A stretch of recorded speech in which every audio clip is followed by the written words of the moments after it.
Supreme court ಅಂಗಳಕ್ಕೆ ಅಯೋಧ್ಯೆ ದೇಣಿಗೆ ಹಗರಣ ತಲುಪಿದೆ. ಹಗರಣ ಸಿಬಿಐ ತನಿಖೆ ಕೋರಿ 3 ರಿಟ್ ಅರ್ಜಿಗಳ ಸಲ್ಲಿಕೆಯಾಗಿದೆ.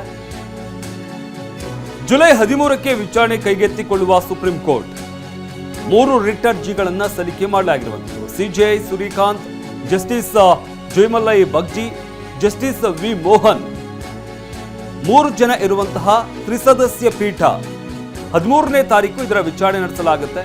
ಸುಪ್ರೀಂ ಕೋರ್ಟ್ ಅಂಗಳ ತಲುಪಿದೆ ಅಯೋಧ್ಯೆ ದೇಣಿಗೆ ಹಗರಣದ ಸಿಬಿಐ ತನಿಖೆ ಕೋರಿ ಹಗರಣವನ್ನು ಸಿಬಿಐಗೆ ವಹಿಸಬೇಕು ಅಂತ ಅರ್ಜಿಯನ್ನು ಸಲ್ಲಿಸಲಾಗಿರುವಂಥದ್ದು. ಈಗಾಗಲೇ ರಾಜ್ಯ ಸರ್ಕಾರ SIT ರಚನೆ ಮಾಡಲಾಗಿದೆ. SIT ತನಿಖೆಯನ್ನು ಕೂಡ ನಡೆಸಲಾಗ್ತಾ ಇರುವಂಥದ್ದು. ಪ್ರಕರಣಕ್ಕೆ ಸಂಬಂಧಪಟ್ಟಂತೆ ಸಾಕಷ್ಟು ಜನರನ್ನು ಬಂಧಿಸಲಾಗಿದೆ, ವಿಚಾರಣೆ ನಡೆಸಲಾಗ್ತಾ ಇದೆ. ಸಾಕಷ್ಟು ದಾಖಲೆಗಳನ್ನು ಈಗಾಗಲೇ ವಶಪಡಿಸಿಕೊಂಡಿರುವಂಥ SIT ತಂಡ ವಿಚಾರಣೆ ನಡೆಸ್ತಾ ಇದೆ.